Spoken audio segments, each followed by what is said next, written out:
आदरणीय नरेंद्र मोदी जी की पार्टी की आस्था प्रभु श्री राम का मंदिर बनाने में नहीं, चंदा चोरी और भ्रष्टाचार, जमीन की जालसाजी करने में। करोड़ों रुपए का घोटाला भारतीय जनता पार्टी के नेताओं के द्वारा, ट्रस्ट के लोगों के द्वारा और अधिकारियों के द्वारा किया जा रहा है। भाजपा के लोग, मेयर, अधिकारी सब खरीदने और लूटने में जुटे हुए हैं। जो लोग भी दोषी हैं इस पूरे मामले में, और इतने मजबूत साक्ष्य मैंने आपके सामने रखे हैं, इन सबको अपने पद से तुरंत हटाया जाए। प्रभु श्री राम के नाम पर द्रोह कर रहे हैं, जो रामद्रोही हैं उनको सजा मिलनी चाहिए। मैंने पहले भी इस बात का खुलासा किया था कि किस प्रकार से प्रभु श्री राम का मंदिर बनाने के नाम पर करोड़ों रुपए का घोटाला भारतीय जनता पार्टी के नेताओं के द्वारा, ट्रस्ट के लोगों के द्वारा और अधिकारियों के द्वारा किया जा रहा है। इससे संबंधित तमाम और चौंकाने वाले तथ्य सामने आ चुके हैं, जिसके आधार पर मैं कह सकता हूं कि भारतीय जनता पार्टी की आस्था, योगी आदित्यनाथ जी की पार्टी की आस्था, आदरणीय नरेंद्र मोदी जी की पार्टी की आस्था प्रभु श्री राम का मंदिर बनाने में नहीं, चंदा चोरी और भ्रष्टाचार, जमीन की जालसाजी करने में। और ये बात मैं क्यों कह रहा हूं आपको बताना चाहता हूं।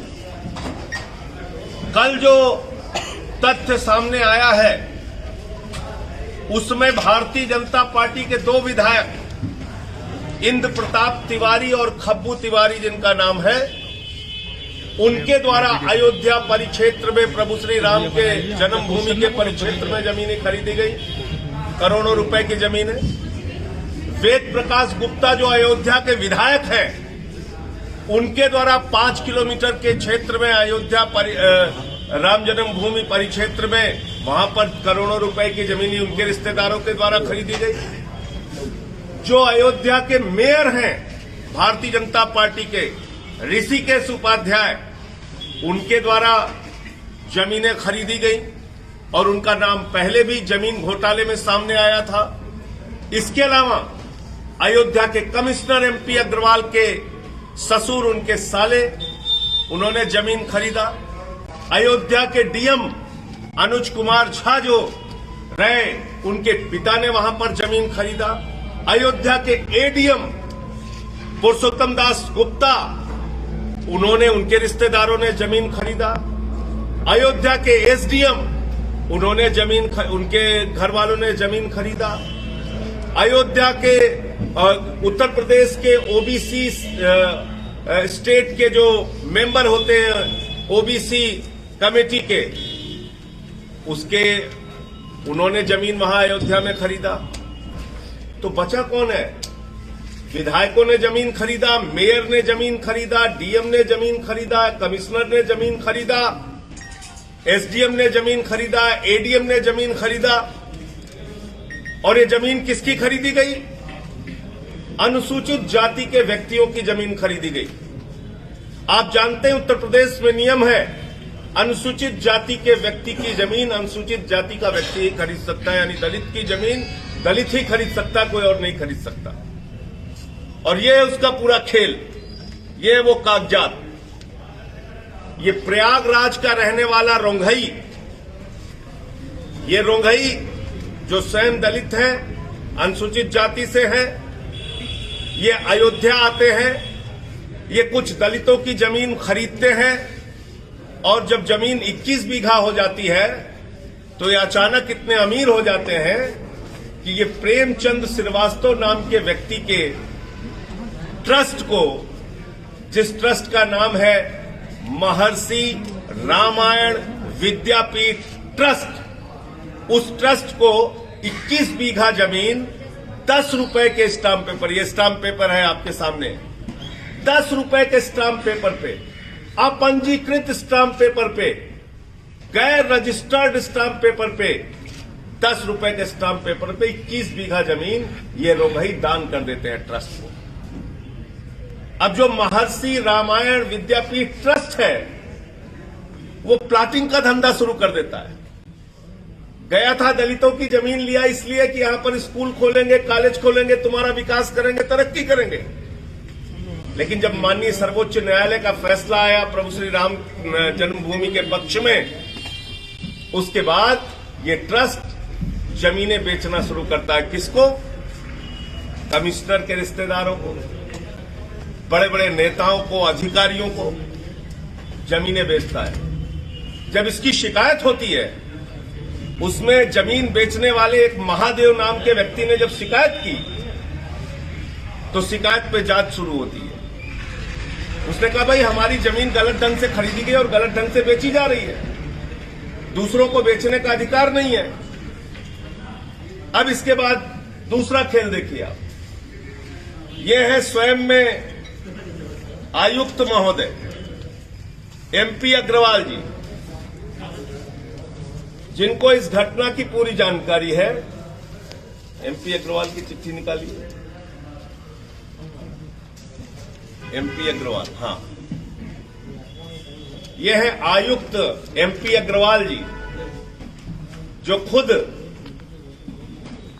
चिट्ठी लिख रहे हैं और इसमें लिख रहे हैं कि इसकी जांच होनी चाहिए कि साहब ये अपंजीकृत रजिस्ट्री 10 रुपए के स्टाम्प पे कैसे हो गई, कैसे 10 रुपए के स्टाम्प पे 21 बीघे जमीन चली गई, ये इनकी जानकारी में पूरा मामला था।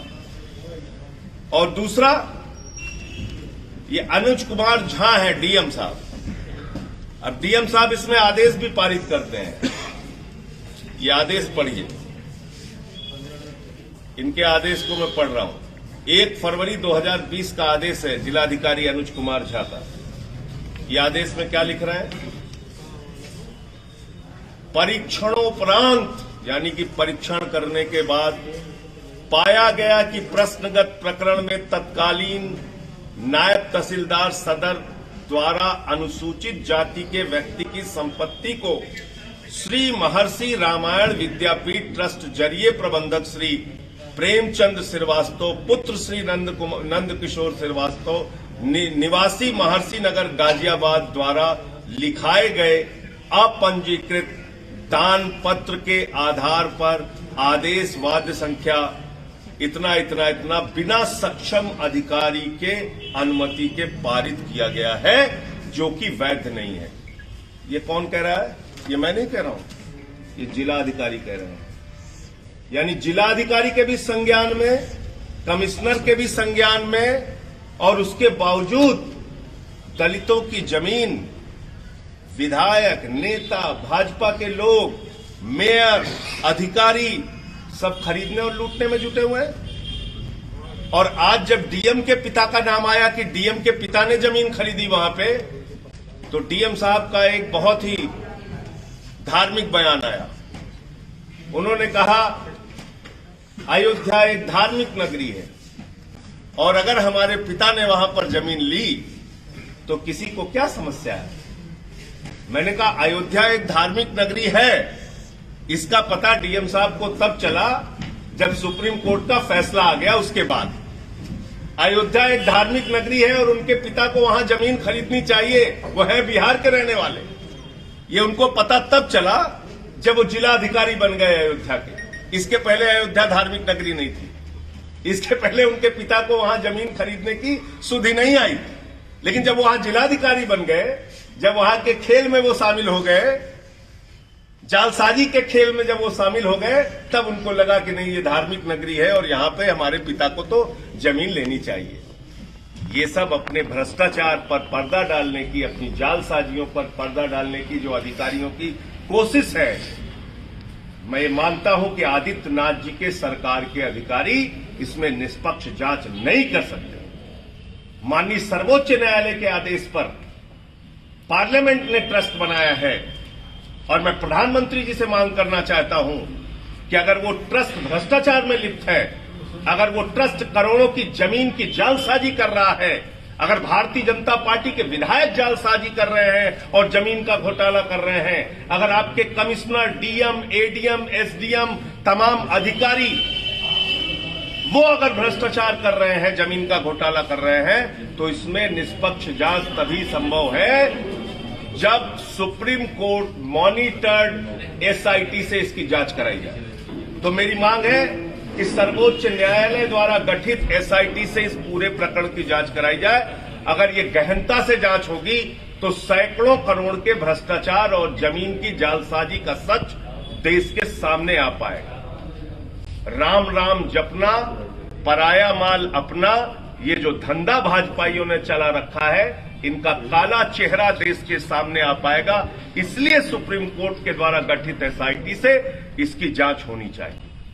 और जो लोग भी दोषी हैं इस पूरे मामले में, और इतने मजबूत साक्ष्य मैंने आपके सामने रखे हैं, इन सबको अपने पद से तुरंत हटाया जाए। अगर ये अपने पद पर बने रहेंगे तो निष्पक्ष जांच नहीं हो सकती। इनको सबको हटाकर इसकी SIT, supreme court monitored SIT से जांच कराकर जो लोग भी इसमें दोषी हैं उनको जेल में भेजा जाए। उनको सजा मिलनी चाहिए, क्योंकि करोड़ों लोगों ने प्रभु श्री राम के मंदिर के लिए अपना पेट काट के चंदा दिया है। और कानपुर के लोगों ने चंदा चोरों सावधान का बैनर लगा दिया तो भाजपाई फाड़ने लगे। लोगों ने पूछा, भाई यहां तो आपका नाम लिखा नहीं, बोले हमें मालूम है चंदा चोर कौन है। यह हालत हो गई भाजपाइयों की। तो इसलिए इस पूरे प्रकरण की गहन जांच होनी चाहिए। जो लोग दोषी हैं, प्रभु श्री राम के नाम पर द्रोह कर रहे हैं, जो रामद्रोही हैं, उनको सजा मिलनी चाहिए। आपको मालूम होगा, मैं तो 3-4 महीने पहले से ये पूरा प्रकरण उठा रहा हूं। बाकी दलों को अब सुधा रही है।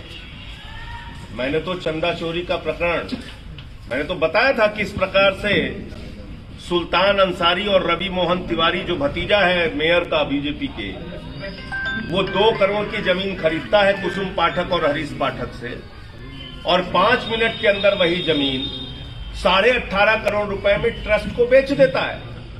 और चंपत राय जी उसको खरीदते हैं। 16.5 करोड़ रुपए 5 मिनट के अंदर कमाया गया। 3 करोड़ 30 लाख रुपए 1 मिनट में कमाया गया।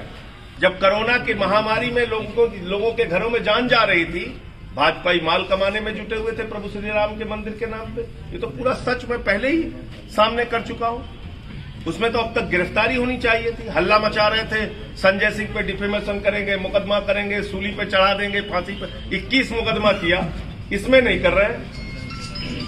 करो ना मुकदमा, मैं सारा कागज माननीय न्यायालय के सामने रखूंगा जिससे पता चल सके। और मैंने एफआईआर के लिए अयोध्या में भी एप्लीकेशन दी है, 156(3) का मुकदमा भी किया है, लोकायुक्त में भी पूरे प्रकरण की शिकायत की है। इसमें कोई बचेगा नहीं, क्योंकि कागज मरता नहीं, कागज जिंदा रहता है।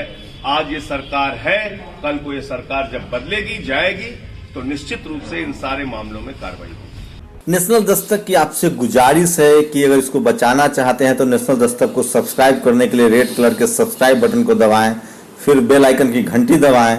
नेशनल दस्तक को बचाने के लिए बहुत जरूरी है कि हर खबर को शेयर करें, लाइक करें, कमेंट जरूर करें।